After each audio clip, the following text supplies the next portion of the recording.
Premier Boyz, yeah. Yo, me and my team is the best in the world. You and your team looking stressed in the world. Said me and my team is the best in the world. Then you and your team looking stressed in the world. Yo, me and my team getting arrested by curves, and you and your team getting arrested by the curb. Me my nigga, oh, he ain't do shit except the robbery, nigga. He gon' do 6. Come through, bitch, styled up with new kicks, penny flow ho, and I come with 2 chicks. Cause me and my team is the best in the world. Me and my team is the best in the world. Said me and my team is the best in the world. Best in the world, best in the world. Got a star on the sky, gentleman on the cup. And I know my team burns, we got sand in the cut. Ow. Premier Boyz.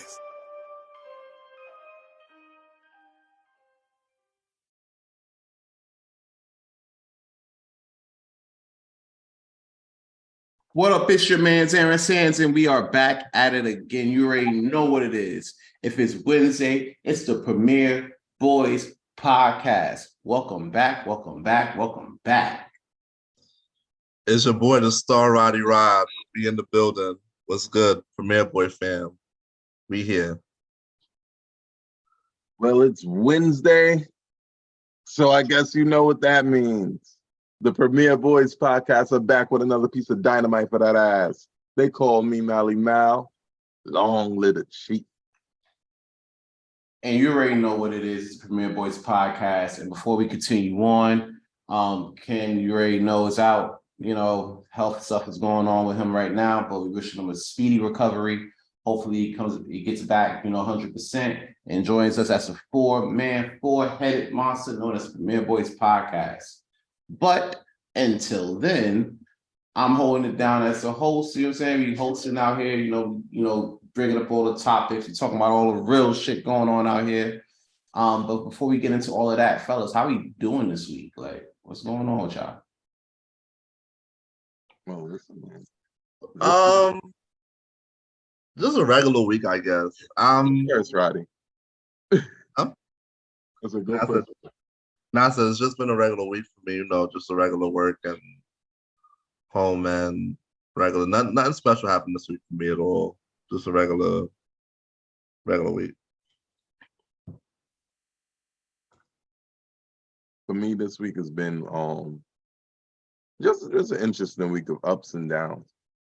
Not even so many downs, just I've experienced everything from really good joy and really good times. To the nervousness of talking about what's going on with me, to my family and everybody else, to the craziness of everything that happens around me on a daily basis. So I've experienced everything. It felt like a New York week, one of those weeks where it's hot one day, it snows the next day, it rains the next day, it's freaking brick ass the day after that, and then somehow it's 80 degrees the day after it was break. One of those type of weeks. That's how my week was. Ended off pretty decent.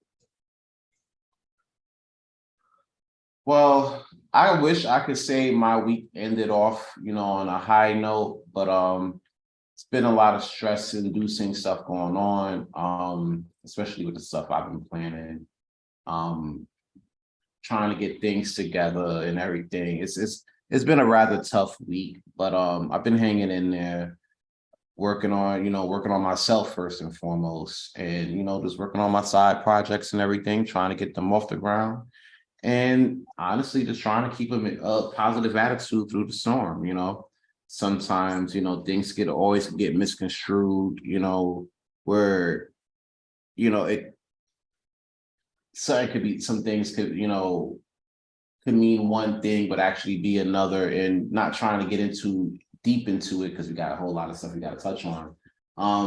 Sometimes you're going to come across a little bit of adversity, but if you know how to work around it and keep the negative noise out and keep bringing the positive energy and the positive forces in, I think people will be better off.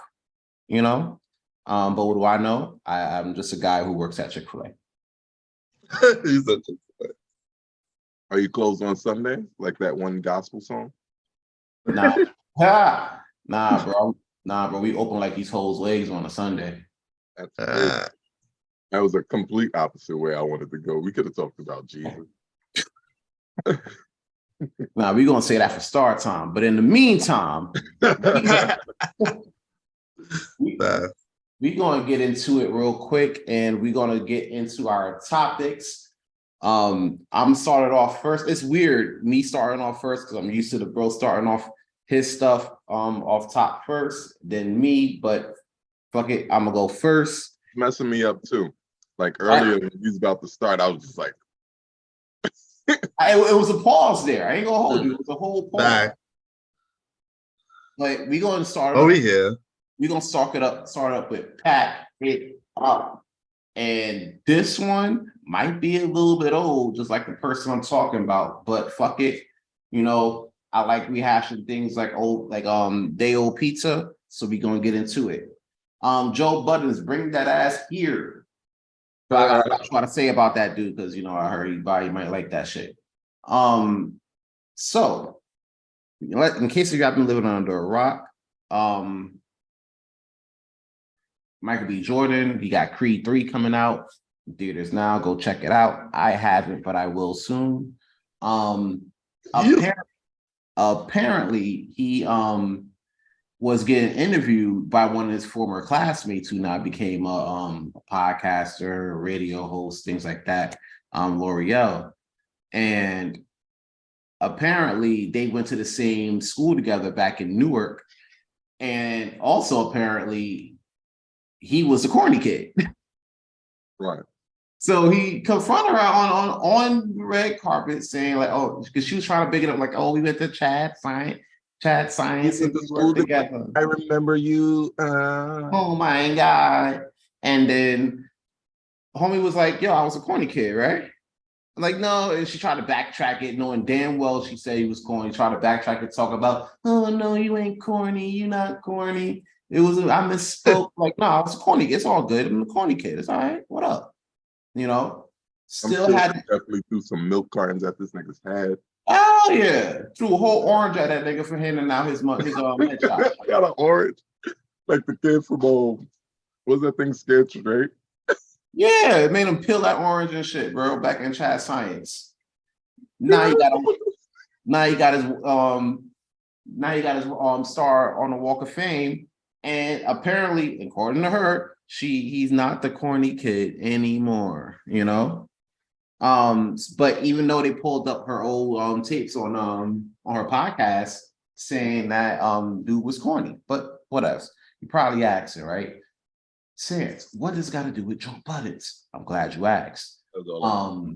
Apparently Joe Buttons' old ass decided to get on his podcast and talk about how Michael B. Jordan was talking down to like black women, even though L'Oreal is not black, never claimed to be black. If you ask her if she was black, she'd be like, nope, she's something else. You know what I'm saying? But he's jumping out the window saying, oh, for you to sit there and talk down to a black woman, and you're doing that at the most opportune time where you got the most eyes on you, that makes you corny. Keep in mind, he was saying this on his podcast while Melissa Ford was a guest on the show. Mm-hmm. So you already know he kind of had to sit there and save face. But my question to you guys is this: when did Joe Budden started caring about black women? Was it no, for real. When did he start caring? Because it wasn't when he was dating them, because he usually date Latinas. He said it on his own. Like Tahiri wasn't black? She wasn't Dominican? Who? Tahiri. Tahiri, I think like either Dominican or Puerto Rican. Those are both black, unless she don't claim it, but she's still black. She don't get away from it. Listen, if we were to ask them right now, would you claim black or Puerto Rican? 9 times out of 10, they claim Puerto Rican. They're not claiming black. You know what I'm saying? Even Dominicans, you got Haiti right next door to the DR. Dominicans do not claim black at all. You're 100% correct. You're 100% correct. You know what I'm saying? It's just weird because they black. Bro, colors darker than us. I just got word from our executive producer that she's mixed. But even then, if you had to choose between the two, you know what I'm saying? Bro, they're not claiming black because typically you go down to those islands, you're talking about those Latin islands, they never really claim black, even though they're, if you dig back deep in their heritage, you know, they are. But it wouldn't be something that's claimed. My problem with this situation is this. Joe Budden's is coming off hella corny for calling another man corny for standing up for himself. You know what I'm saying? Where was the corny vibes when you were sitting there, you know, smacking women in the face or sexually harassing women on your podcast? Isn't that how you lost your Cash App deal? Ooh, Lord. Sam's coming with receipts and fire. What I'm happened? pretty sure What that's how happened, you bro? lost your... bro. He didn't sign a copy of Pump It Up for you, bro? What The happened? fuck? Nah, fuck, we ain't pumping shit up, bro. We ain't pumping that shit up. That shit corny now. It's 2023. All right? No love, Niggas don't even play. No Niggas love don't lost, play. bro. Nah, because this is, and mind you, this is personal. It's not personal, but it hits home to a certain extent because once upon a time, not long ago, I was the corny nigga. You know? Mm-hmm. Now we get into this fucking bag, bro. Now we get into it. You know, Talk about it. We transform our lives to be better than the people that said that we were corny, the people that thought that we were corny for doing different shit. You know what I'm saying? Mm. Like I tell you that right now. Bitch ever come to me, talking about, oh, I'm corny. I'm like, yeah, I may be corny, but this dick ain't, nigga. Like, the fuck you talking about? You know what I'm saying? So in short, yeah, Joe Budden, you definitely got to pack it up for that whack ass take, especially with your history dealing with black women. If anybody should be perceived as corny in those situations, it should be your ass. So yeah, Joe Budden, you need to pack it the fuck up. Get that shit the fuck up out of here, Joe. Listen, Damn, Joe. I completely agree with your energy on this, bro. On Like, the before. Oh wow. we're not gonna make it seem like Michael B. Jordan just came and pressed that woman on some whack shit. She tried to play herself when she spent all that time playing him. You don't get to play somebody and then choose how they treat you when you think they better than you. Exactly. Like that's my thing. And a lot of people don't take that shit into consideration, especially, you know, coming up where we came up from too. You know what I'm saying? Like we all went to the same high school. We knew what this shit is. Exactly. You know? So people may think, oh, Ron, you're taking this personal. Well, I guess I'm taking it fucking personal. If you think that's crazy, unfucking subscribe. Because I'm honest with you, if you feel like you the type that could be like, oh, well, he shouldn't have came at her like that, or he was corny for doing that, bro, you could get packed the fuck up too. Kenna's gonna kick our ass for being so aggressive on this episode. Robin? That Kenna's gonna kick our ass for being so aggressive on this episode. Yeah, because we're usually more cordial than this. I get, you know, this is what happens. Right. Ken don't pull up. Next thing you know, niggas go crazy. Like it's like World War III up there. Are we going crazy out here? What? Niggas going WWE3 out this bitch. Roddy, what you don't like this week? Man, I know I say this all the time, but I don't like the fact that these that the MCA employed all these damn cops in the station, and I assume they just standing there like, my nigga, y'all need to spread out. Like, I figure y'all did to protect crime, but why is 3 or 4 of y'all on the platform and nobody's on the mezzanine? Why you got like that? You got like 50 people running through the gate. I don't know. I thought the purpose was to freaking help with fear evading and crime. Like, somebody help me out with that. You know? Here's my shit with that though. You know what I'm saying? You think about it like this. They getting rid of the booths in a lot of these stations and shit. So they replacing the niggas that's in the booth. They're like, nah, you're not gonna be in the booth no more. Get your ass up. You know, get off them dumplings. And they be sitting comfortable in there for 8 to 10 hours though. But yeah. Huh? I said they do be sitting comfortable in there for 8 to 10 hours. So yeah. Yo, facts. I shit you not. I got a quick story time. Story time with Aaron Sands real quick. Story time with Aaron Sands. All right, so real quick, I'm pulling up out of Taj, right? Yeah. And it's one of those nights where I gotta catch my train before it leaves at 2 a.m. because if not, I'm stuck in the city till the morning, right? I pull up to the 23rd Street, go uptown and shit. I see a nigga in a train, and he's in the booth. Your man's is just knocked, bro. Phone in hand, head down. I'm like, bro, you wilding as hell. Fuck it, I'm hopping. So I hop. And I could understand, so I understand seeing like, I understand seeing the MTA saying, hey, y'all spending way too much time in them booths, y'all making way too much money, get up out these booths and walk up and down the platform for like a good 7-8 hours. You know what I'm saying?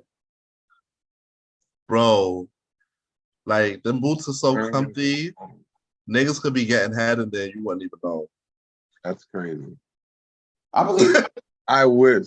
Now I wish I would have ever got the job because it would have been me. Would have been me. Niggas would have been hopping their ass off. Yo, nah, that's crazy. Like, first of all, But they can't. But unless they have somebody else there, they're not supposed to leave the boot to do anything else until they relief come. Right. That's crazy. I'm opening that booth door, getting relief. What's up? Real nigga, what's up? Nah, you already seen like the conductors taking their side chicks to drive the trains and shit. So it's like, Oh yeah, so they out here wilding. Facts. If you listen, if you got your side chick driving the D train, and I ain't talking about the one where you and your friends show up, but you know what I'm saying, like. If you got your shorty riding the D train and shit, Express Coney Island bound type shit, and then you put that shit on social media, can you imagine what going on in the booths? Fuck all that. Can you imagine what goes on in them little ass closets they be having? What about the fucking break room? Yo, they be getting down. Don't let nobody break room forget it. They be getting down right next to them homeless dead bodies. They be shoving in that closet too. Woo! I forgot about that, right? Oh my God. What? Wait, hold on. Because I was about to make an ass to mouth joke. What are we talking about here? All right, so there was a report, right? From New York City Transit, especially like pre-pandemic, where there was a lot of niggas, right? Especially a lot of homeless people. They would be, they'll sit there, they'd be in the train stations, they'd be living there, but they also be dying there too. But help don't come quick enough because you're in a train station. So what happened? What do you do? So lately, a lot of people, like the train workers, they've been putting the bodies, right, in like them little closets that be in the train station. That is insane.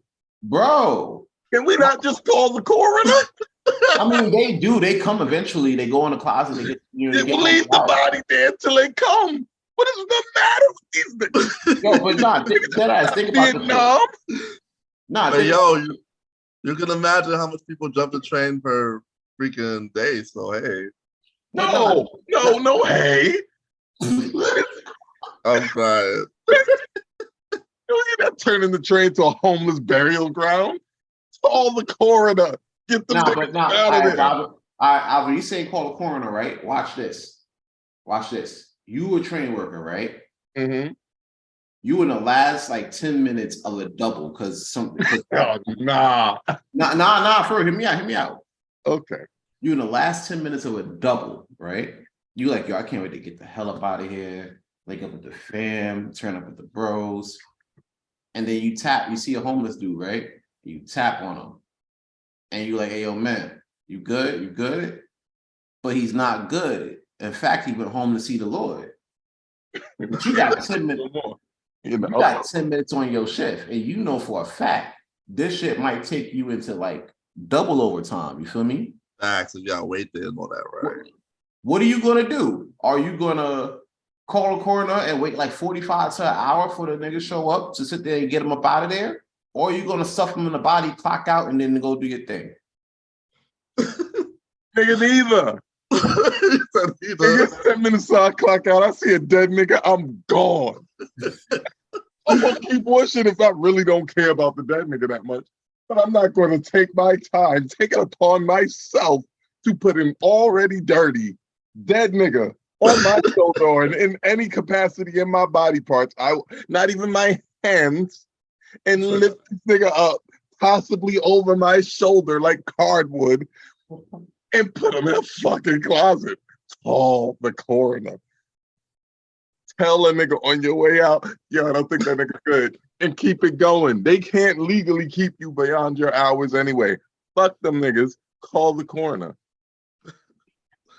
We not putting dead bodies in the train stink already enough to come to find out. I smelled. I was on the train like the other day, not even the other day, yesterday. I remember a whiff flew through the train.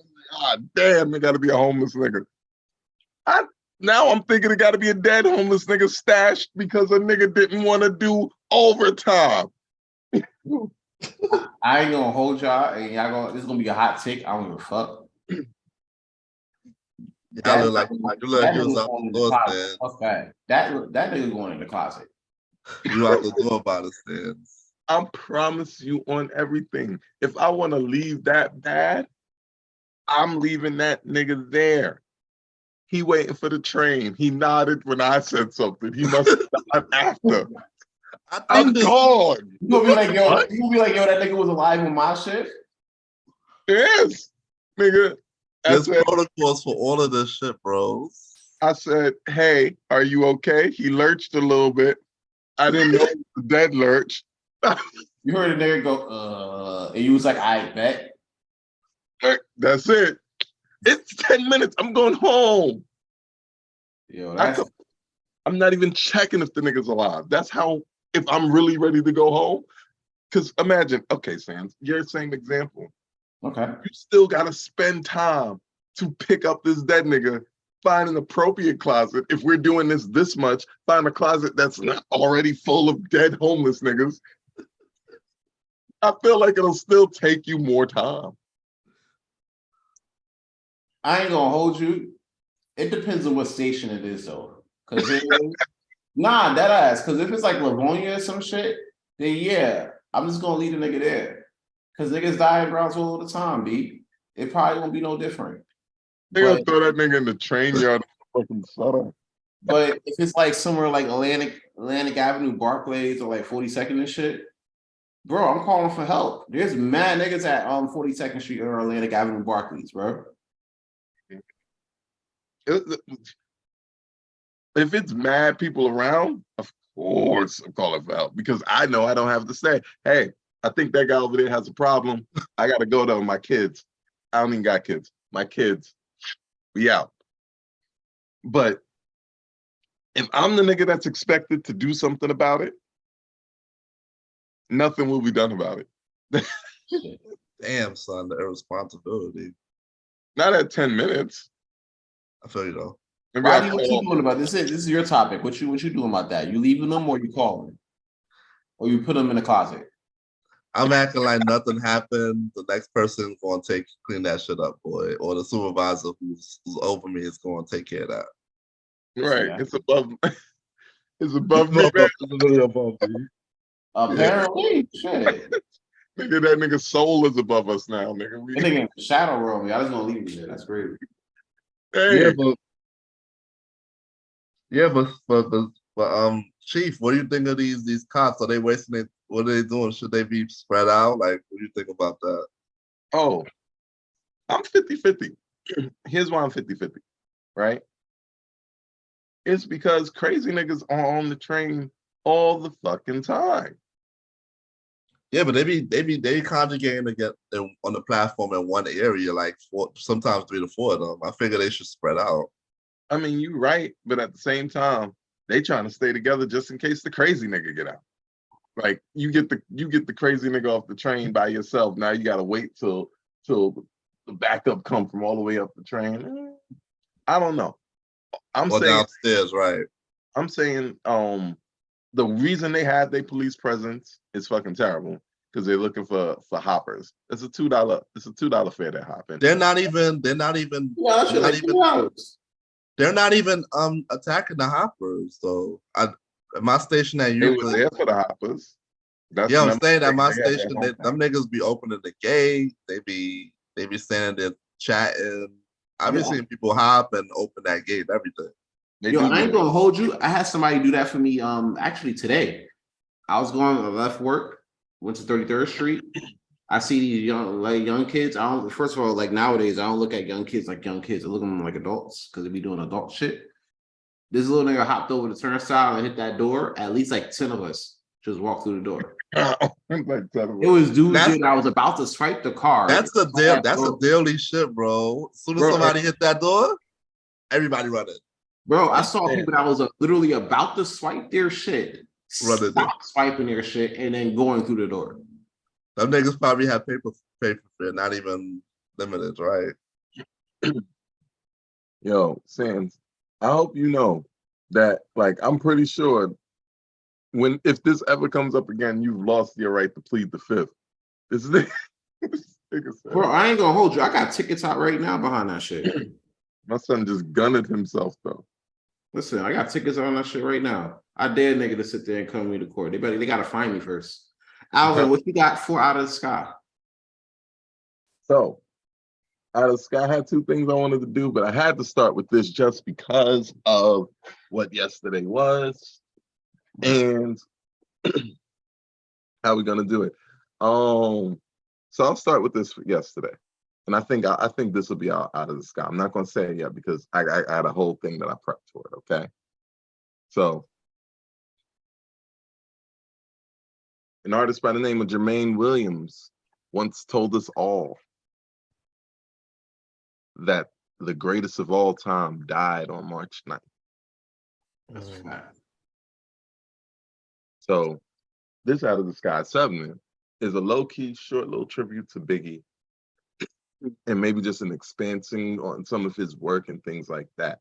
Because this is the guy that made me want to rap. Like, he's the first influence that hit my head and made me say, I love rap. Little story time. It was 1997. Now I'm young, I'm 7 years old. I'm not paying attention to things like days and stuff. I don't got a schedule yet. People just send me to school. But I remember my dad, he went and got Life After Death. And he was bumping it. I mean, his favorite song is a song I can no longer listen to because it features R. Kelly. But man, some say the X make the sex spec. Come on, somebody finish it. Jack love make you want to look the neck to the back. Yeah. Shivering, tongue delivering. Come on, Roddy. Chills off that spine, that ass is mine. There you go. We have an icon here, man. And I remember hearing it over and over. And I remember my dad had the tape. He didn't even have the CD. He had the tape. And every time we get in the car, we bumping it. Going Back to Cali was my favorite song to ride with. Ride right. I got a question after you, Valley. Going though. Going Back to Cali was my favorite song off that album to ride to because that bass is retarded for no reason. That shit way too West Coast. I like that. I like that shit. Chef's freaking kiss. You can say what you want about Stevie J and the things he does with his personal life, but that man behind the keys is on point. Yes, he is. That man different behind the keys. That's a fact. He earned every dollar he wasted. But that that's even to this day. If I start a car ride and that song come on, I'm driving extra fast. Don't get me in a Charger or something like that. I'm hurting everybody. That is something. Yo, imagine sitting there playing that shit, right? And you on the West Coast already. Listen, I plan to play that when we go to Cali. We got to do a Cali trip one of these days. I plan to play it. I plan to play all. We with him with it. We gotta watch out our neighborhoods though. I'm learning there's a lot of different rules about me. Yeah, you gotta like watch out, right? For like, oh fuck. You gotta watch out for not even this neighborhood, just on color shit in general. Mm-hmm. They color bang out there. They still neighborhood. They neighborhood and color bang. Nigga, how you gotta be? How your gang banging is alphabetized and put together by color and location. These niggas are organized out there.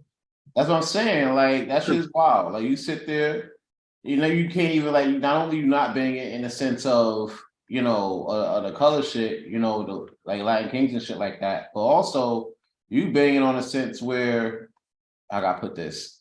If you like 3 blocks from me and you fuck my bitch, we beefing. You feel me? All right. And you fuck my bitch is like the secondary type shit. That's the thing. That's just it. You fucking my bitch is a secondary. It took a second. He's like, it's the secondary. You suck this dick and he a Southside Crip? Oh fuck no. Oh, my Lord. I got a question for y'all. What's the question? Name your top 3 Biggie songs. I could do that. Same here. Let me see. My top 3 Biggie songs. I feel like I've made a list before. But if I had to choose top 3, let me see. Rest in peace, B.I.G. March 9th, never forget. What's with this whole? Let me see. I would say coming in at number 3 would be "Sky's the Limit." That's your number 3? That's my number 3. Yeah. It's one of my favorite songs by him because it's so introspective. Like it's like the song is like it feels like the last song he wrote. Yeah. Like he's going through his life talking after realizing the master enterprise and I ain't have to be in school by 10. I then began to encounter with my counterparts on how to burn the block apart. He's talking about his life. And then he talks about how his life transitioned, right? Syringe sold separately, Frank the Deputy, quick to grab my Swiss and Wesson like my dick was missing to protect my position, my corner, my lair. While we out here say the hustler's prayer, if the game shakes me or breaks me, I hope it makes me a better man. Right? That was his kind of thing. That's why that song got me like because I'm really listening. You're listening because what people tend to forget when we talk about Biggie as this magnanimous person. His storytelling's on point, though. No, not even the storytelling. We forget that he was a freaking like we're listening to a 19-year-old kid. 19? 20, 21, 22, 23. He died at 24. No, he died at 25. He only debuted at like 19. We're listening to like a kid grow up. Yeah. And that's why I like I will always come back to Sky's the Limit. Plus 112 on the hook, never hurt no. What's your number 3? Hold on, let's go in order number 3 because my mind is like, I don't want to skip a song. Like my mind is trying to get the right song. Roddy took me off guard. Let's go around. My number 3 would be Nobody Till Somebody Kills You. That's my number 3. That song is dead ass like my number 5. I don't know. Like for me, like first of all, it comes down to the beat. And it's like the beat gives me like hottest day of summer type vibes, high noon type shit. And then you gotta go to work. And you work out. You gotta go to work and you work for the fucking parks department on the hottest day of the year. All these kids. That's how that beat feels. Facts. Like it's good, but it's a lot. But it's fitting for the song, and it's fitting for the song. And in hindsight, it's like shit. It's a fact because you look at not only just Biggie, but a lot of the rappers we lost between now and then. A lot of them, let's be real, we didn't really know a lot of their shit. But then when they die, oh, they legends. There, you know what I'm saying? Mm-hmm. Right about the shit. Nobody. No, you're telling the facts. You're telling facts. There's still people that think that Juice WRLD and XX Testosterone is a legend till this day. And I respect their opinion on that. But Juice WRLD and XX Testosterone are not legends. One of them we end up losing because he had drugs in the whip and he won and he had to hide it, so he took all of those drugs, and that's unfortunate. One thing XXXTentacion got known for was getting knocked the fuck out on stage and dissing Drake. Yeah. Now Drake is about to be on trial for actually freaking killing him. Like he got mixed up in that. Drake is always getting some shit, man, for being that music sexual, bro. He really is. Not that ass. He's earned his negative stripe. It's like he's always placed in the scene of the crime just because of who he is, boy. And his association to everybody. Yeah. But no, like That's not straight off. I wouldn't want to include them as legends, but it's true. You really nobody. Somebody kills you or you die. You feel me? So that shit seems a bit fitting, especially for Biggie's case too. It's kind of like hindsight. So I put that up there as my number 3. Roddy, what's yours? Big Papa. Song, nice little R&B smooth song. You already know. The little Isley Brother sample feels right to listen to, you know? That's a good one. I love Big Papa. I love it when you call me Big Papa. Come on, somebody finish it. Throw your hands in the air if he's a true player. Thank you. No, please don't shoot at the. You know what's fucked up? It was some hindsight in there too, because niggas was like, "Oh, whatever you do, please don't shoot at the place." And then Diddy dumbass gonna be like, "Wow."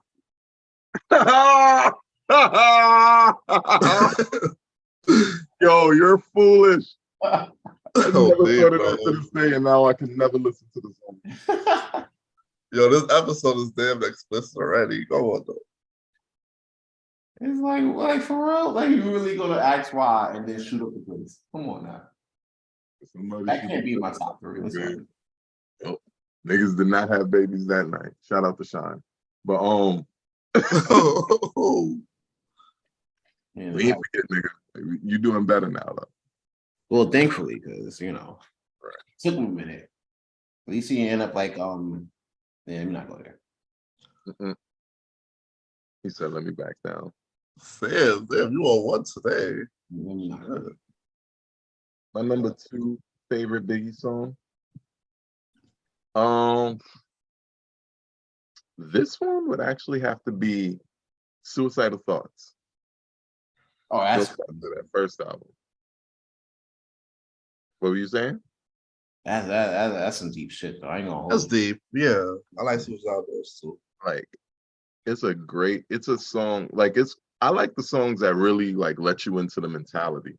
Because a lot of what I don't like about music is the inauthenticity of saying I'm this, I'm that, I'm this, I'm that, I'm this, I'm that, I'm this, I'm that, without letting you know that there's some effects to being this and that.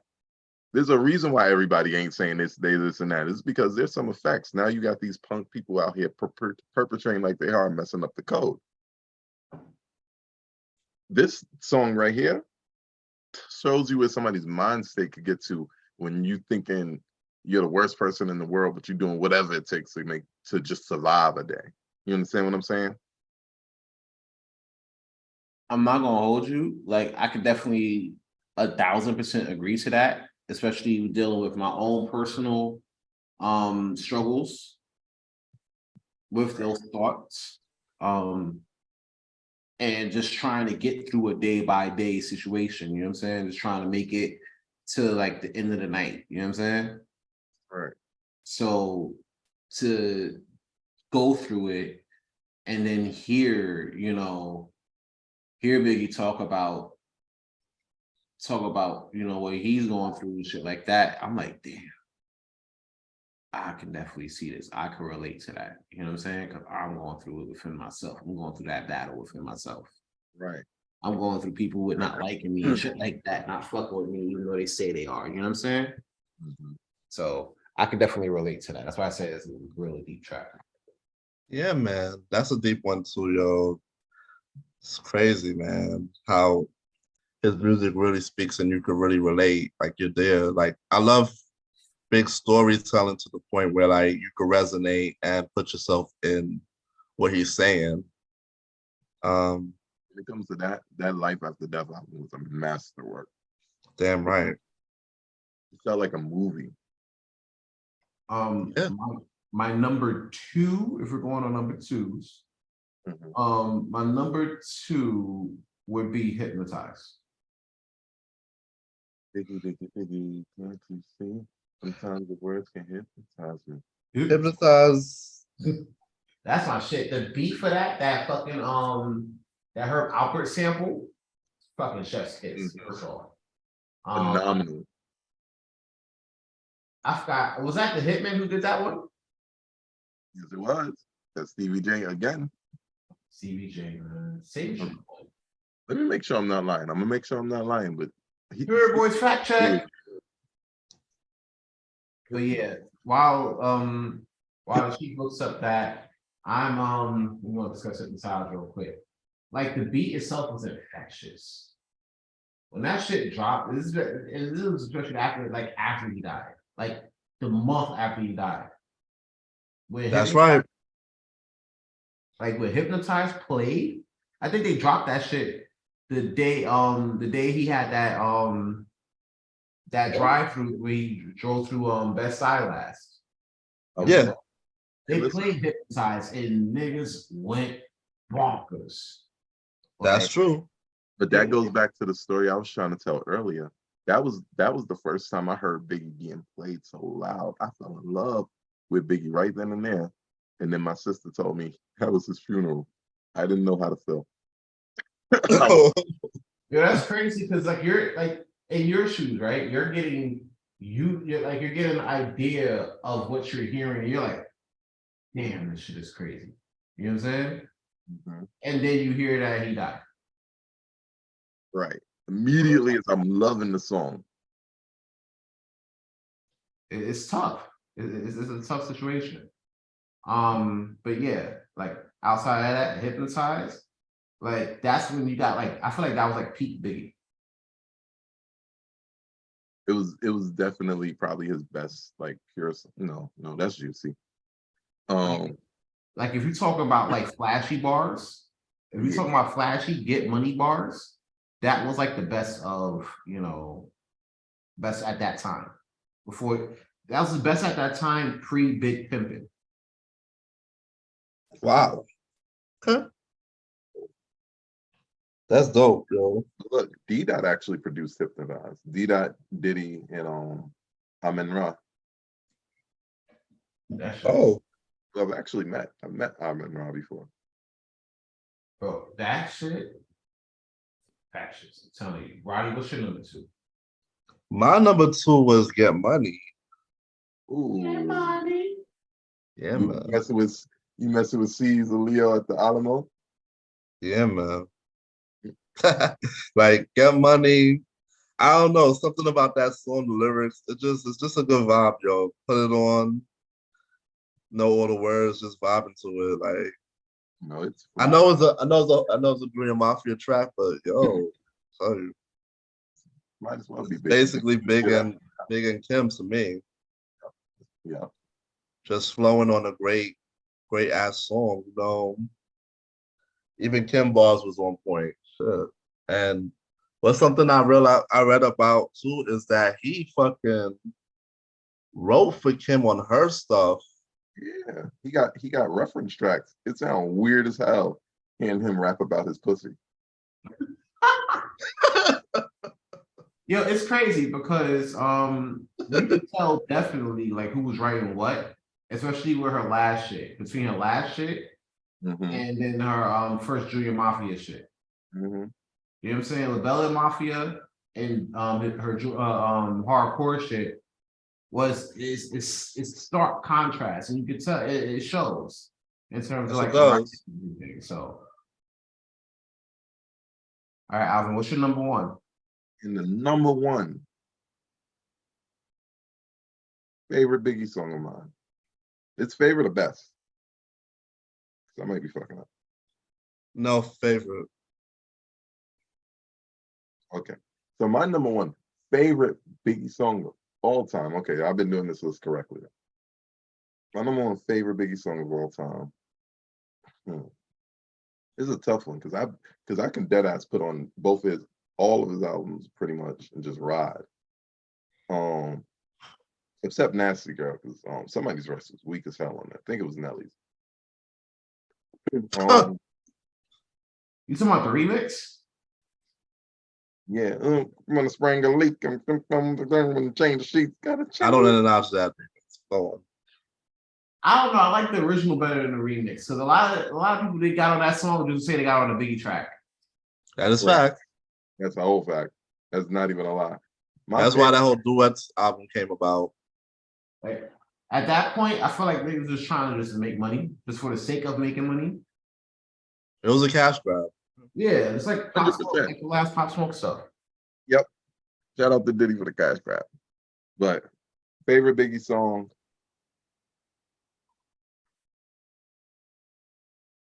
Unbelievable. Really?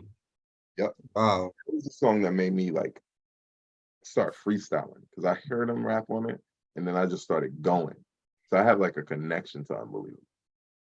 You know, the CeeLo is unbelievable.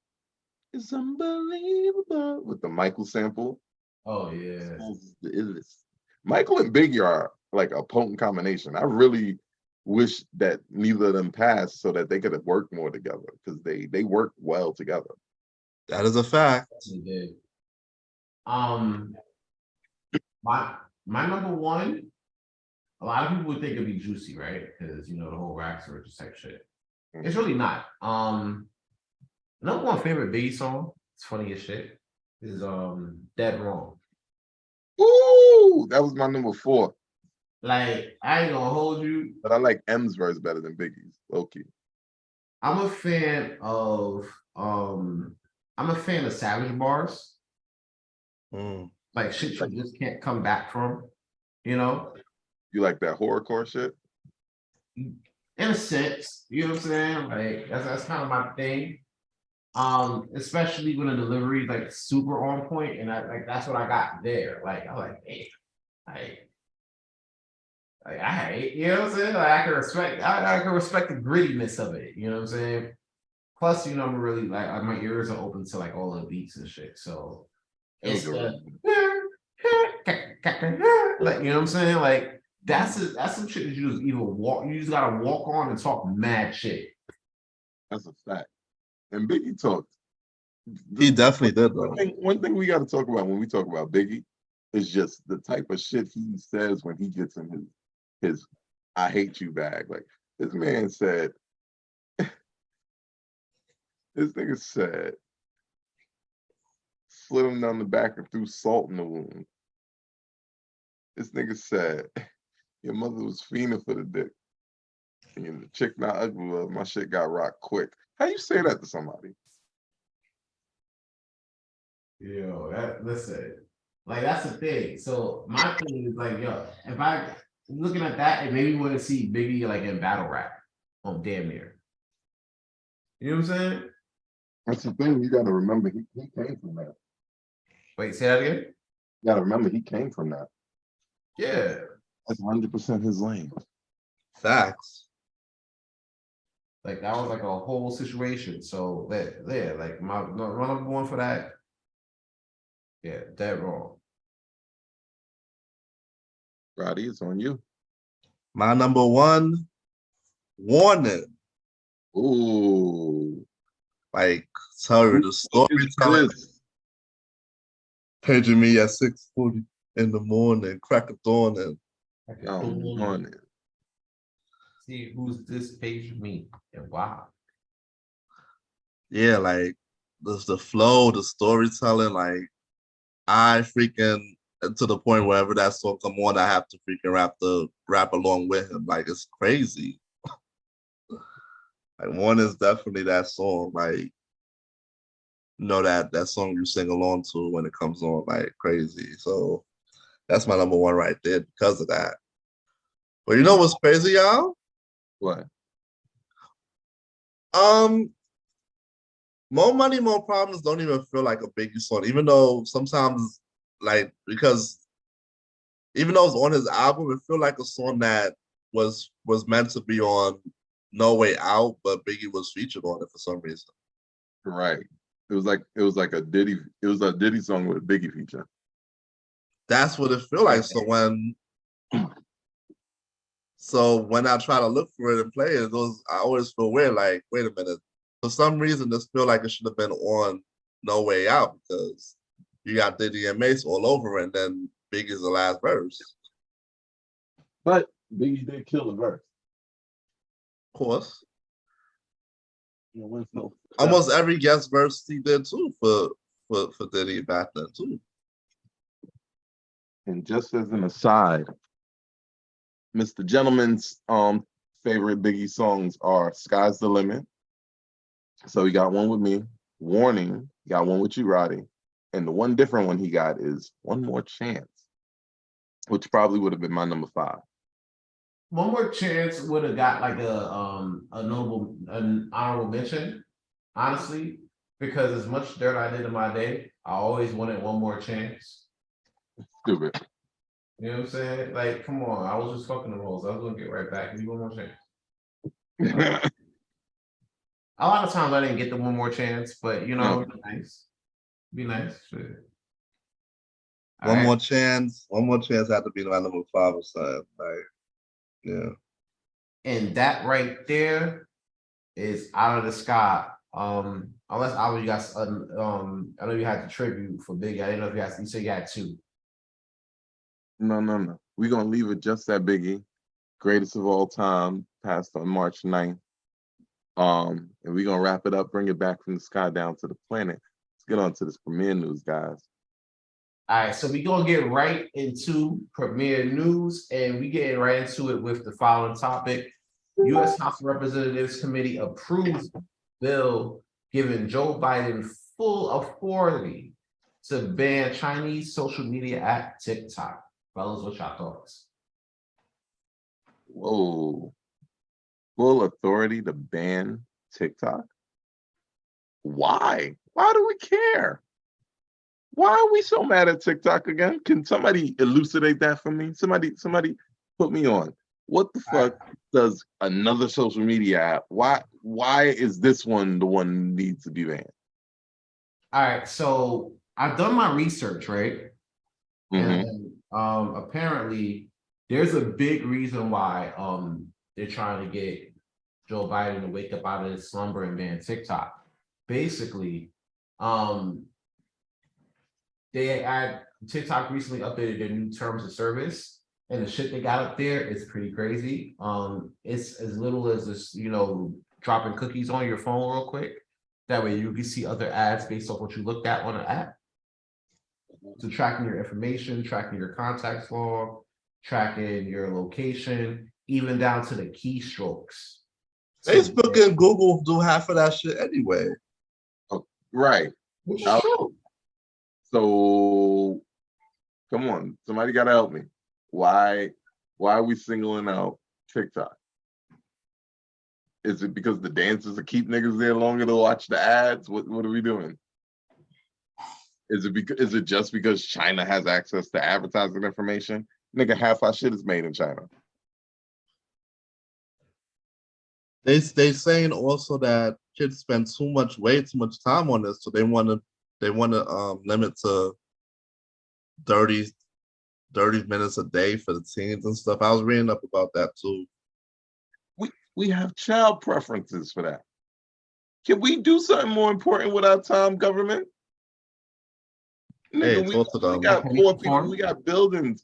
We got niggas losing their jobs in technology because they can't get in school, and y'all niggas is banning TikTok? Who didn't pay y'all? Now, here's my thing. Here's my thing with this. I could see them banning TikTok for like federal employees, like employees that literally work in DC, work in like House of Representatives and things like that. Mainly because when you're tracking all of this, you're getting tracked and everything like that. You don't want your information to fall into the wrong hands. And with the folks who work in the government, who work at high levels of government, I could understand the why, at least on on government devices. You know what I'm saying?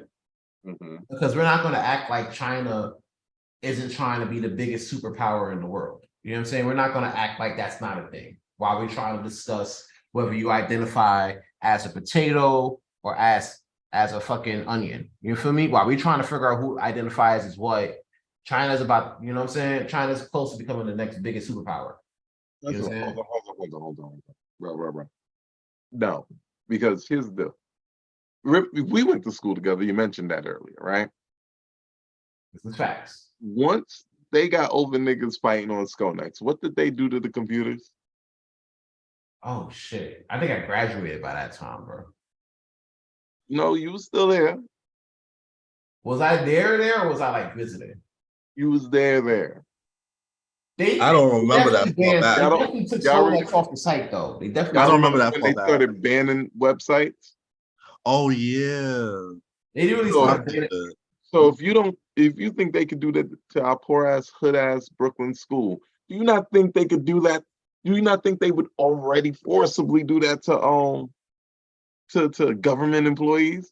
They already had the good shit on they shit. They can't do shit. They lock them computers down. You can only do the thing you're supposed to do. That's it.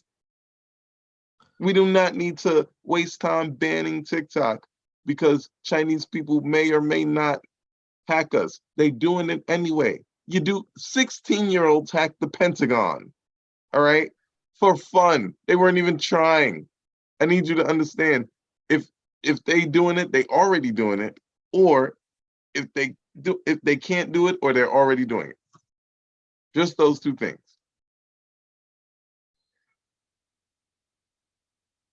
I don't know. I mean, my thing is this, right? I can understand it on in a governmental sense, but at the same time, like for a lot of like average to everyday people, a lot of people make money on TikTok. You know what I'm saying? Especially in a place where, especially in a situation where COVID's over, people stop getting those PPPs and shit like that. You know what I'm saying? So you gotta go back to work. You gotta eventually go back to work and get your money. You feel me? People are working online now and they're trying to push their products. What better location to put your products on than TikTok, you know? Whereas Extra E is a lot easier for you to go viral than it is on like Facebook or IG or even Snapchat, you know? So I would say, I feel like if you're banning TikTok, you're kind of, I don't want to go off the rim and say you're banning free speech. You kind of are, honestly. And You definitely I thought this was America. Facts. You haven't told me one good reason. Like one real valid reason why we have to spend time, why we have our lawmakers spending time on this. Because if that's the case, ban all social media. Let's go into fascism. Let's call it a day. Well, here's the thing. I want, like, that would be a bit too extreme, but let's keep it a buck. We already know there's two different versions of TikTok. You got the Chinese version, which at a certain point is like a bit more educational, shows you how to do food shit. Kids can't go on it after a certain time. There's actually like a limit to where I didn't know that. yeah, like there's a point, there's crazy. a time in the day where the app is not working. It's like shut down. And if you're like under like 8 or whatever, you can't even go on the bitch. But if you're older or whatever like that, like you get a lot of like educational stuff, you know, you learn more about information and things like that. But then we over here in America, we get the twerking version. We get the crap version of TikTok. You know what I'm saying? There's two different versions of TikTok. I need people to understand it. Like that's a big deal. You know, so it goes This back is to news to me already, boy. huh? This is news to me. It's the first time hearing about the other version. I thought it was not. I knew about it, but I thought it was just like evolved type of thing. It wasn't still available type of thing, you know, because TikTok's been around for a while before it exploded over here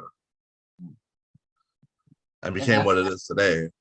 And that's the thing. And to see the differences in that is a big deal because if they're learning that over there, you know, and we're getting, it's like basically they're getting like oxtail, rice and peas and plantains, and we're over here eating fucking McDonald's because we're America. Tell me that ain't crazy. But Yeah. moving on, next topic we got Nicki Minaj. She started her own own record label. Forgot what was the name of it, guys? It was like Green. I don't even know the name. I don't even know the name. Trying to pull it up. Hold on, give me a second. I'm working on it right now. Meanwhile, while I'm looking this shit up, like the fucking podcast, bro, we work way too fucking hard. Like, subscribe, get our latest episodes, Premiere Fam. You know what I'm saying? And Yeah. also get a notification when we drop it. Let's chill. No, seriously, please. Like that. But- Like the podcast. Likes are free, so is the show. All right. So yeah, according to Complex, Nicki Minaj announced the official launch of her own record label on the latest episode of Queen Radio. She's not giving up the name of it yet, but the roster includes, and let me know if y'all heard of any of these people. Spoiler alert, I haven't, but if y'all did, please let me know. The roster includes Nana Fofi, Tate Kobang, Rico Dana, and London Hill, just to name a few. Lana Sophie sounds familiar, maybe. I don't know none of these effing people. But with all like, even though like she started her label and everything, she's still up to her old tricks.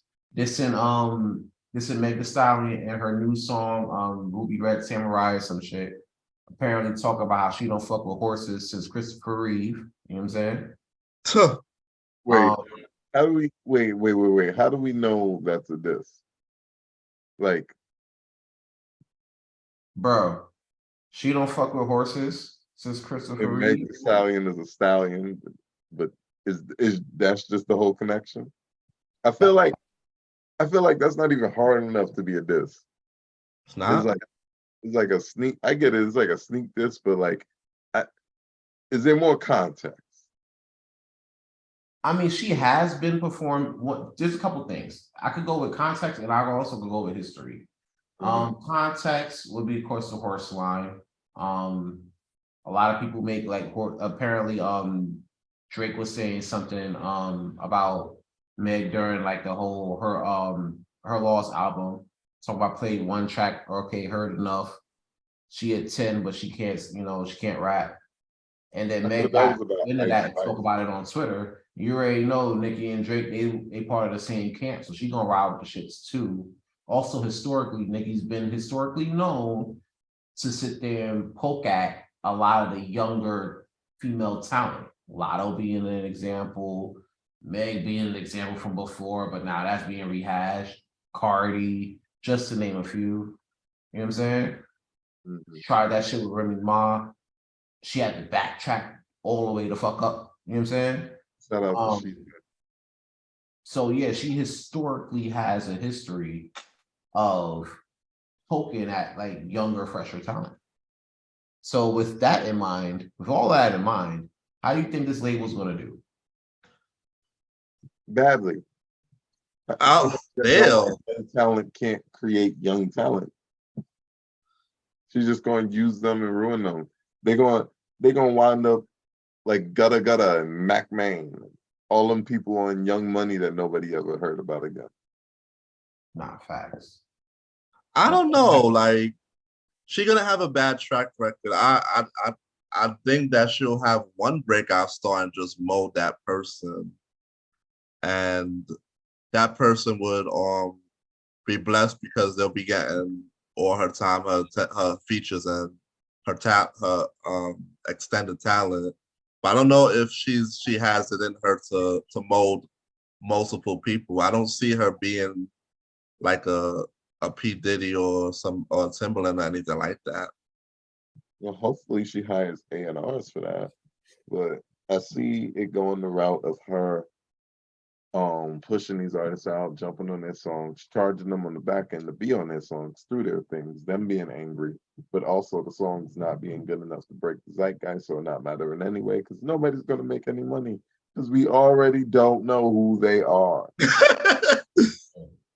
Well, that's where payola comes in for the radio again. So hey, and we know that her career was mostly built on that. Listen, at the end of the day, I do want to wish her like a lot of success in this shit because it's not easy trying to put together like a whole label? You know what I'm saying? Do I think she could cultivate young, fresh talent to be the best versions of themselves they could be each and every day? Fuck no. Do I think she could put the right people around her artists to be the best versions of themselves they could be at each and every day? Of course. I believe in that same complex. But is she gonna? Who knows if she's gonna do that? Well, yeah, you can't do everything, so you need people. So go on. Yeah, like you can't like apparently there's a person that's working with her, longtime friend of Conan in the Complex, a longtime friend of the lyricist Patty Lauren, also known as Patty Duke, will be A&R of Minaj's label, who also includes the people I mentioned earlier. Got it. Apparently she spoke on the diversity of her artists, saying, quote, "Don't think my label is just rap or black or anything. We got some other genres of music," unquote. So she's putting people in the vicinity to get the best out of her talent. Now, what she's gonna do with that, I don't know. To be honest with you, but I am looking forward to seeing what comes out of that. And the final topic for the premiere news, Tyler Perry is coming out. There's word that Tyler Perry and Byron Allen are in talks of buying BET outright. What are your thoughts about BET potentially becoming black owned yet again? The fact that we have to say a sentence like black owned yet again is fucking hilarious. It's BET. The shit is. How did we fuck this up?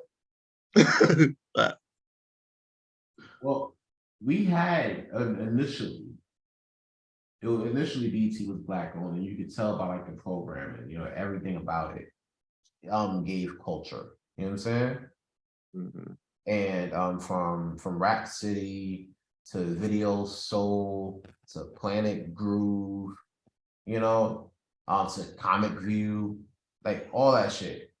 Like old BET was and always will be like classic shit, honestly. And then they got bought by Viacom. And you know what that means to sit there and get bought up by Viacom. All those networks are looking the same. You know what I'm saying? There's reality shows, people twerking it up, being politically correct, shit like that. You know what I'm saying?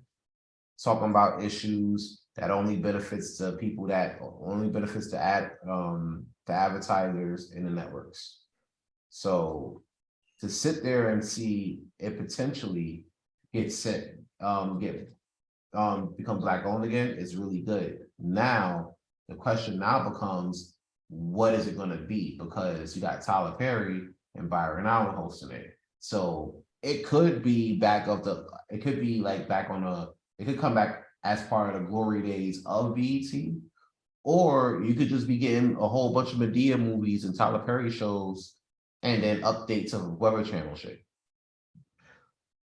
Sans, I was just gonna say that, bro. You took the words out of my mouth. Like I like some of Tyler Perry stuff, but not all. So I don't know. Like I'll be tuned in, but it's pick and choose with the shows. Like he has some shows and then he have others, but we'll see what he has to come to, because this give him room, this give him an official stamp to produce so much more shows for the network. He could have like 24-hour Tyler Perry network with bunch of new content every week and new movies and new shows and specials. So I don't know, the formula. I feel like the formula is just going to be 24-hour Tyler Perry, and not mostly Tyler Perry already. Well, it is because they keep. It is between Sisters and Bro and the other shows he out there, like House of Pain and The Sister Living and Ruthless. But yeah, and don't forget all the Medea movies that be coming on during the weekend. Mm-hmm. Well, he branched out. He don't only do Medea, but he has other shit too. No, I'm saying He's already Medea movies. Yeah, of course. Like, let's be real. We're not gonna act like they don't be showing like Medea's Family Reunion like every other week on BET. They certainly do, bro. But we're not gonna act like that don't happen. So does that mean that we'll be seeing less of the original BET content once the takeover happens and that it becomes depends. I'm Tyler not. Perry TV, supposedly? I mean, that depends. Niggas said the same shit about Stars when 50 Cent was working with them. But at the same time, you know what I'm saying, you still got a lot of decent shows up there that 50 didn't do. So there could be very well a chance where you could see some original content there that's not Tyler Perry related. So I'm happy to see what that holds. And then I'll save my judgment for I mean, if that happens. he's been growing the channel so far with the past few years with Sisters and Bruh. So I feel like it's gonna be a good move. Well, It's already a good move already, pre done. This is just an official stamp, so he could literally do what he wants more. Well, let me ask you a question, right? For those who don't know, when Tyler Perry bought a stake in OWN, did you see a lot of Tyler Perry created shows there? Like out of a range of like 0 to like 100%, what percentage would you say OWN had a lot of Tyler Perry related shows? Well, from what I remember, 'cause I don't think I was watching OWN the whole time. I know that Have and Have Nots was a big hit. And If Loving You Was Wrong was a big hit, and they had that show, they had another show on there that was a sitcom, but then last with Marcus and what's her name? Asha. Yeah. So it's gonna be like, I would say like 30%. It wasn't like maybe 30, 40, or 50. It wasn't a huge stake. But the show got it was like a 40%. So I don't know. I just feel like I believe that they're gonna put something out there at the end of the day, no matter if it's Tyler Perry shows or original new content. I still feel that. But I feel like with this being the announcement, they're basically giving him creative control over everything. So I don't really foresee buying the network. I'm saying he gave the network, so I don't really foresee anything else other than Tyler Perry production going forward. Well, that remains to be seen. Keep in mind, this is still all like alleged. We're still waiting. Viacom might be like, you know what? Nah, we not letting BET go. We're a conglomerate. Fuck out of here. You know what I'm saying? So, How you feel, Chief? I feel like it kind of won't. It might, but it won't. I don't see it changing too much of the programming on BET, other than maybe getting more original programming. Because other than Tyler Perry shows, BET has been reruns for years. Has no destination viewing. I don't know why it got like that. We used to have shit to watch on BET, boy. That is facts. yeah. Like, that's what I was saying. Like, people used to come home and rush home to catch 106. Right. You know what I'm saying? Like, that was part of the culture. 106. Then what was it? It was I remember the Squad.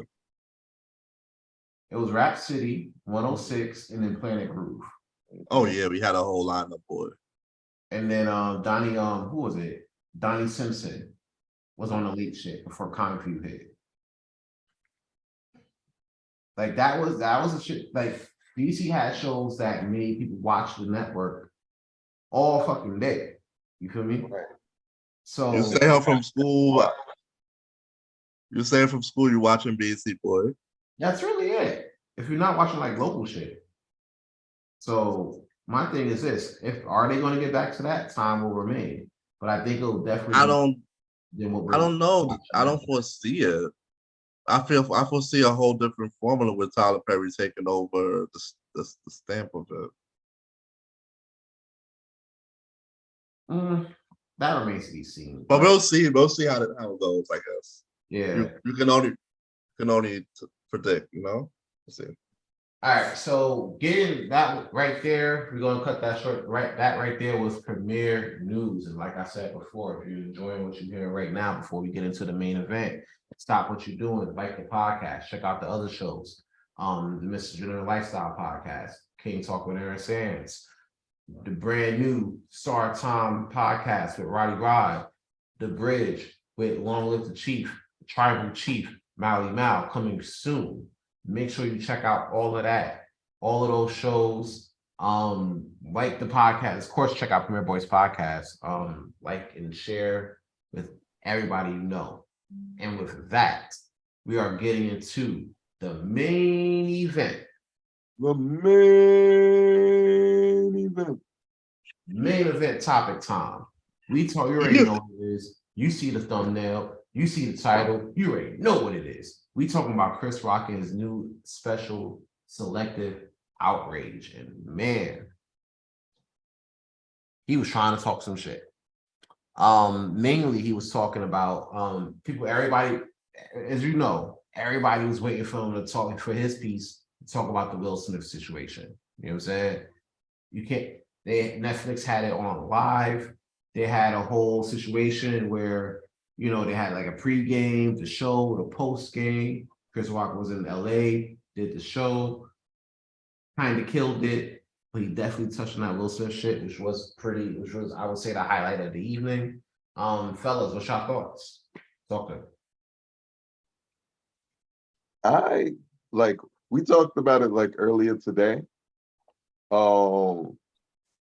was like, okay, let me check it out, because I heard people I heard mixed reviews. I hate seeing stuff on Twitter because I feel like every time something happens with somebody, all of a sudden now, oh, he was never funny. Chris Rock is funny as hell. Nah, facts. Niggas laugh at Chris Rock.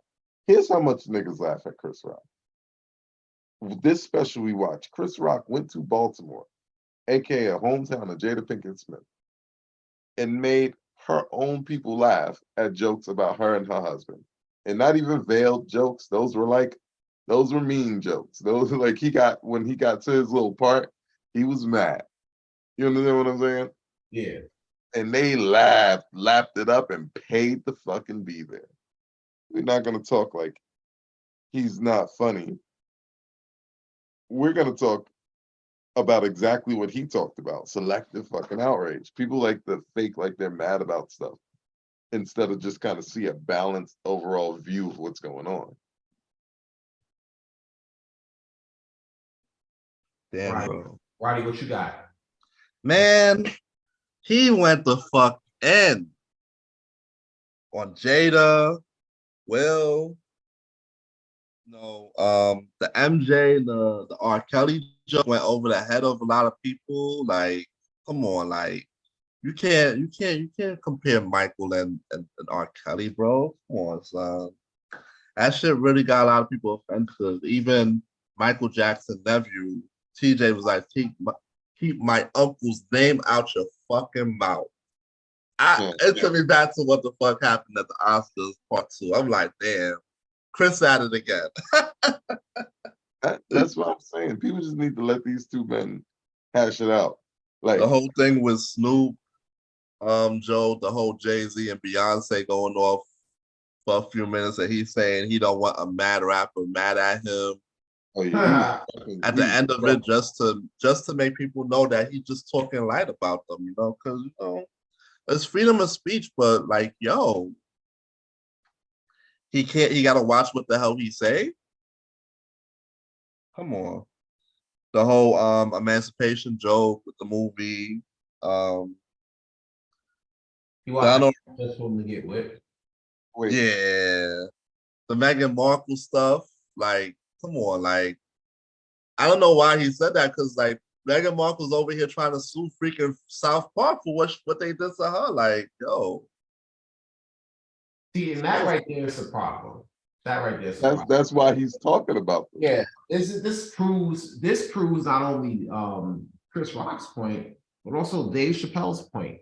The problem with people, right, Mm-hmm. is that there's a problem.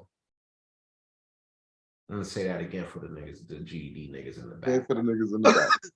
Say for the GED niggas in the back real quick. The GD niggas. The problem with people nowadays is that there is a problem. And as long as there's a problem, you're gonna, and this comes, and I don't mean to get political, but fuck it, I'm already here. Oh shit. A lot of this shit comes from the left too. As long as there's a problem, there's outrage. Somebody Once got, he's like, oh, there's a problem, somebody gotta get canceled. Not, oh, there's a problem, let's find a way to solve it so we can be better. You know what I'm saying? It, like, the fact that people are coming, that people are, you know, mad at Chris Rock about what he said about Meghan Markle. I mean, Mad bro, at him about what he said at Mick. What? I didn't hear that he was mad at him. How the fuck? because he was talking about how Meghan Markle didn't know that the royal family was racist when they invented colonialism. You know when I said that? When he said that, I laughed because I'm like, That's a fact. they are. That's a fact. They took everything from Africa, and then now you're over there crying racism. I'm like, bro, they're practically like the Babe Ruth of that shit. You feel me? So, bro, like, for you to be upset about it, it's not the fact that they're upset that it's true, because it's been true. They're upset at the fact that it's been said on a spot where people should just come there and mindlessly laugh at shit. Not make you think. See, the problem with people nowadays is that comedians are not built to make you think and make you laugh. They're just there to make you laugh. That's why a lot of these new social media comedians, they've been getting, you know what I'm saying?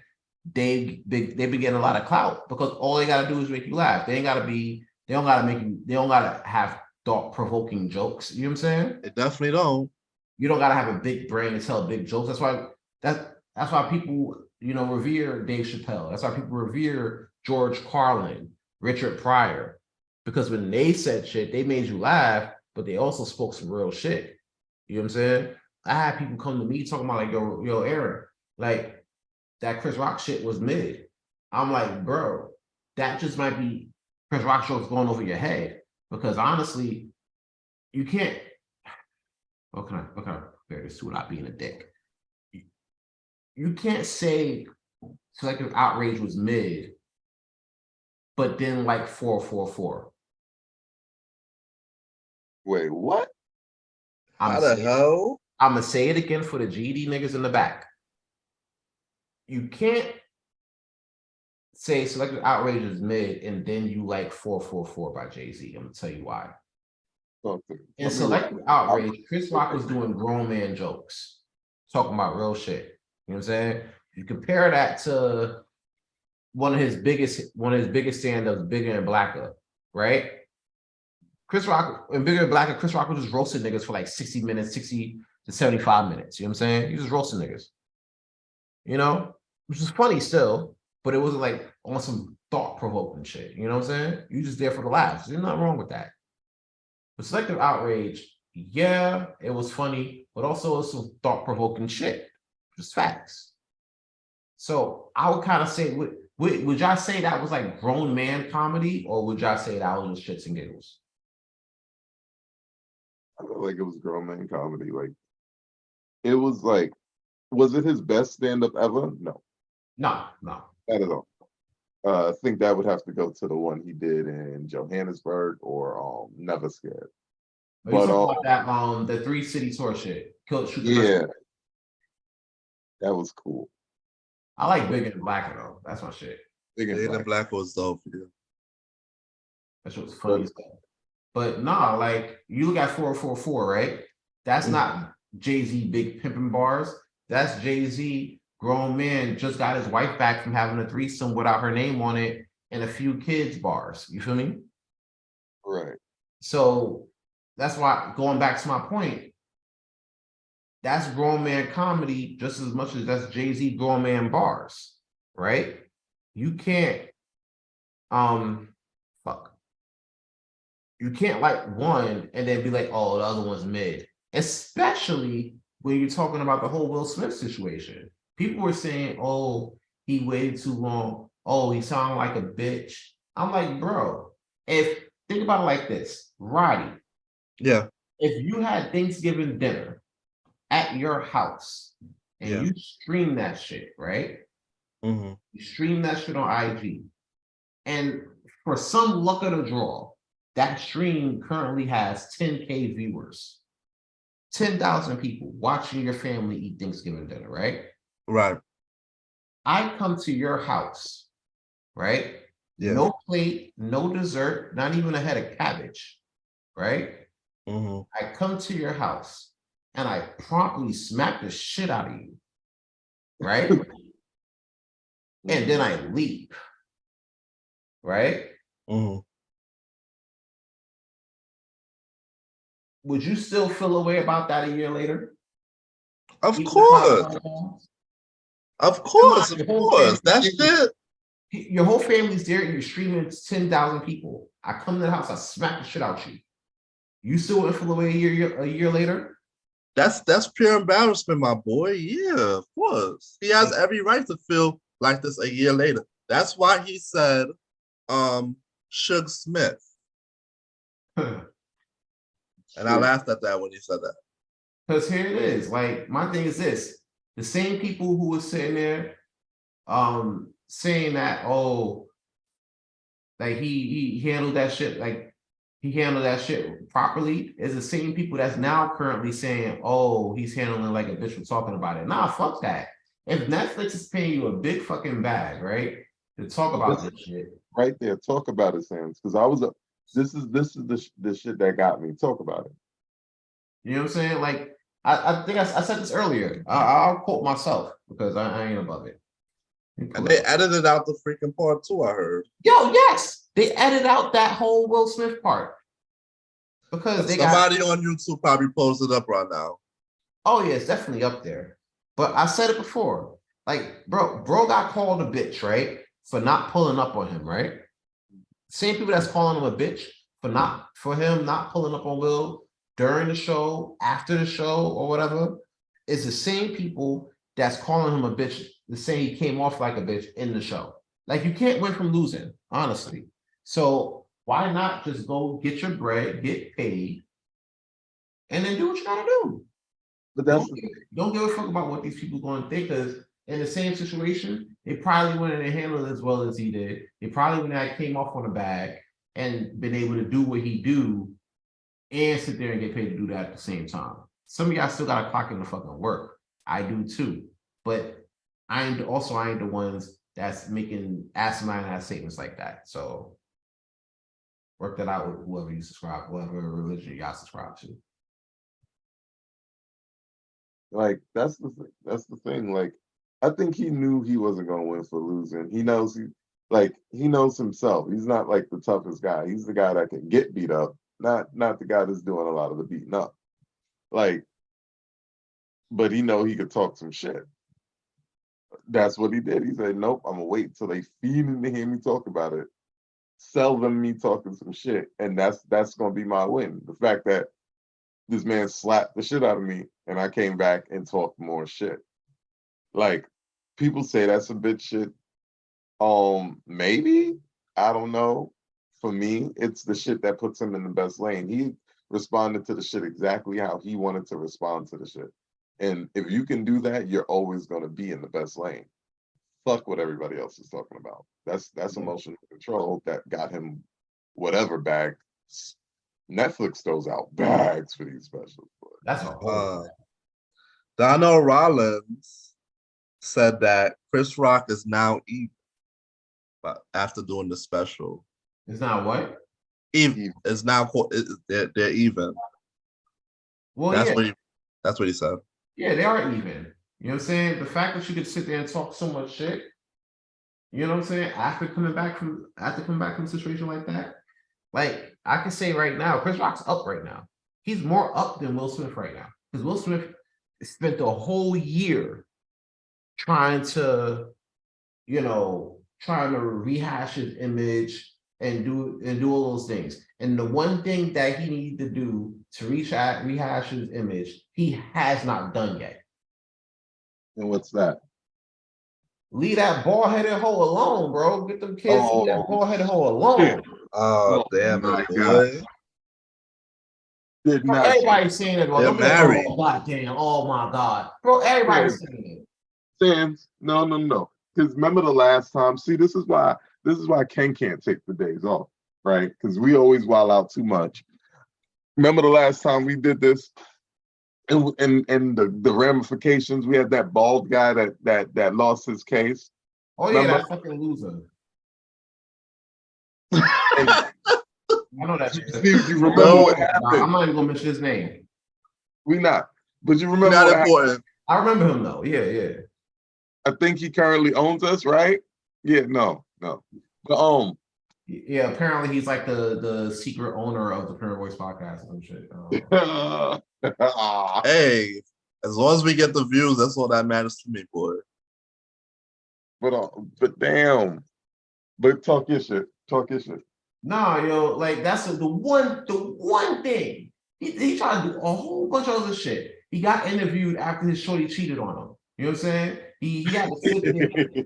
He had to sit there and watch his daughter talking about, oh, mom's not happy. We need you, Tupac. Tupac been dead for over 40 years. You know what I'm saying? But your daughter sitting there writing letters and melodies to heaven for this nigga. You feel me? Like, nah. The Everybody disrespect, my boy. everybody out here calling you. No, that shit's over the line. I would have. Ooh, nah. I would put my daughter behind that shit, bro. You Pray ain't to gonna- that man, No. boy. That woman would have been away from my kids from behind that. You know what I'm saying? Like she's your chick sitting there pulling out cameras in front of you, talking about, oh, this is why we need to do therapy. This is why we need to do table talk. And you begging her not to put the camera in your face because you have an image to uphold, which you do, honestly. You know what I'm saying? You sitting there lashing out at everybody. You bleeding on people who ain't hurt you. Bleed on people who ain't cut you, and the one person who's been cutting you and been hurting you the whole time, you still with to this day. He hasn't learned a goddamn thing. That's why he's still a bitch.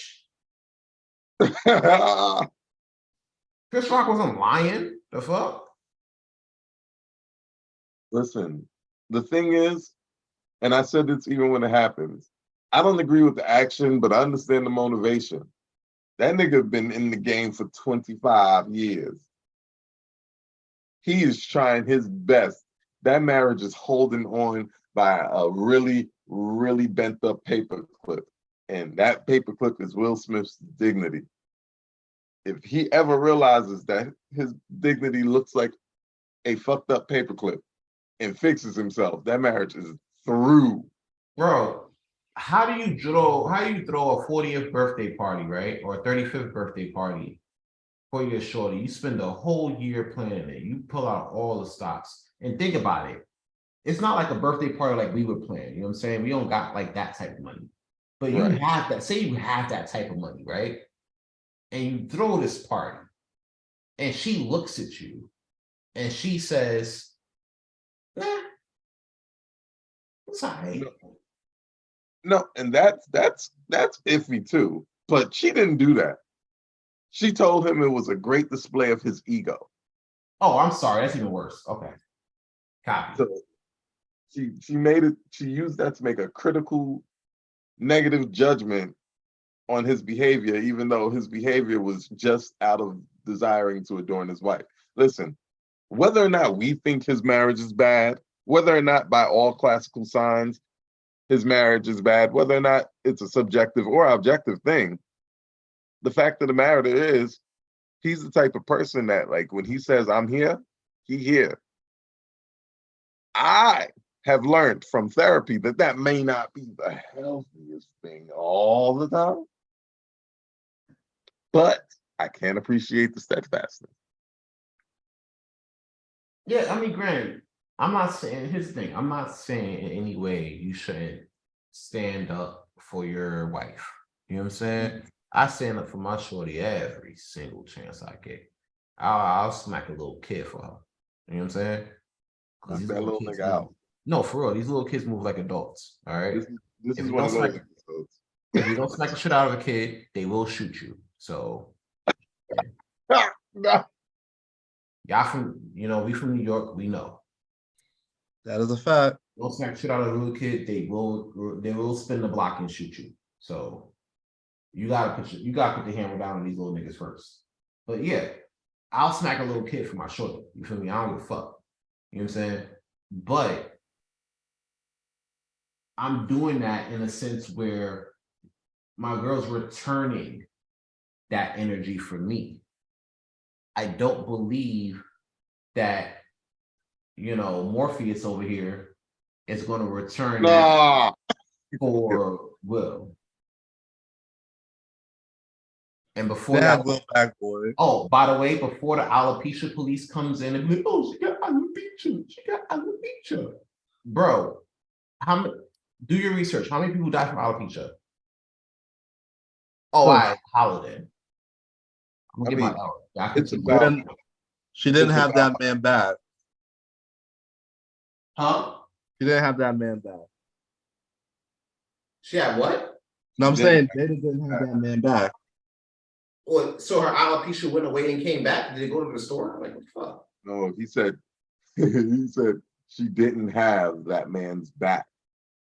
Oh yeah, she didn't. She definitely didn't have that man's back No. at all. You know what I'm saying? Like that shit was ass. Crazy boy. So yeah, Chris Rock was absolutely 100% right in clapping back in the way he did. That shit. Here's a callback. That shit was not corny at all. It wasn't. That shit was self-defense. The best. That's why Donald Rollins said they're even now. Yeah, they good. Like after this, we should. Nobody talk about it. Yeah, nobody talk about it. Nobody go through the book. You know what I'm saying? Nobody come back and lash out. I read an article in People where Will Smith's camp came out in response to the special, saying that was a disgraceful way to proceed. He also Will Smith's camp. We can't do that, Will Smith's camp. Damn, bro. Shut the fuck up, Will Smith's camp. Let it rock. Let the world turn on Chris Rock himself, because nobody likes to see people stand too high up for themselves. And y'all, that'll balance y'all out. Y'all saying something will put y'all back in the negative. I promise you. Both of y'all look bad. So a year later, after this slap that we talked about, for like a month after that, it turns out shit was bad for all Black people. Damn it. One of the biggest stories of 2022. Yeah. And that's the thing. So, and it goes to say, like, we can't go in these spaces and then do nigga shit.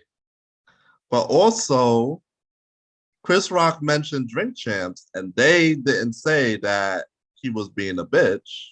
They never admitted. So Drink Champs got a shout out just from the freaking Netflix special, and they was happy about that. For more people going to stream Drink Champs. And let's be real. Will Smith ain't pulled up to no damn Drink Champs and smacking the shit out of DJ Effin. Or Nori. Or damn sure ain't Nori. The fuck? Them niggas big, they'll beat his ass in there and then pour Henny on him. What's so wrong? And then clap it up afterwards. Talking about, hey! That is a fact. So any last final thoughts on this topic before we raise up out of here? One thing I want to say is, kudos to Chris Rock for handling how he's going to handle it.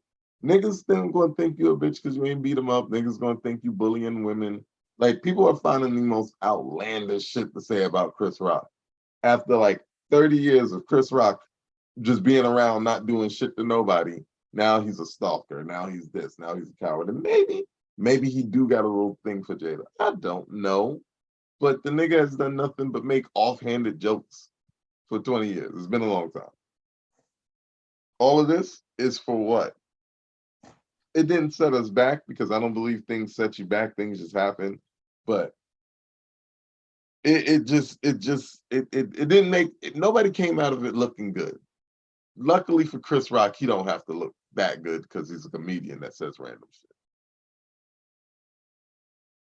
Man, I hope this is the last time that they're mentioning this Chris Rock snap and this Will Smith thing. It's time to move forward with life, and hopefully they don't try to bash him more for this special because, like, yo, it's just like basically a answer back, a rebuttal to what happened last year. In his words, he's finally speaking out. That's all the special was supposed to do, and it did what it did. And that's all I got to say for my last words. Well, I agree with Roddy on that point. The special did serve its purpose. At the end of the day, did it look bad for all parties involved? Yes, because Will Smith Horrendous. will resurrect his career. Chris Rock, even though he's standing up for himself, he's still being called a bitch just because. Right. You know what I'm saying? Jada still out here looking like Frozone. Oh, Damn it's, it. it's all bad. It's all bad. And us as people, we ain't learning shit because at the end of the day, we still out here wanting people to condone violence on each other instead of trying to be able to help one another. So as a community, we ain't learn shit anyway. So yeah, this whole situation is a big L. And I honestly wish we take ourselves more seriously and take our image more seriously. Because it actually is funny because we're getting close to his birthday now. The late great Kevin Samuels once said our image is worth everything. You know what I'm saying? And at the end of the day, you know, when you're smacking or getting smacked at the Oscars, or when you're not supporting your fellow folks and what they're doing, you know, it's a bad look on the community as a whole. So yeah, the shit was funny. Yeah, we can make jokes about Jada looking like Debo's daughter, but at the end of the day, we gotta do better as a community. We seriously gotta do better. Yeah, man. I agree with you. But we ain't gonna figure it out on this episode because we are out of time. I want to thank everybody for tuning in to this edition of the Premier Boyz podcast. You already know.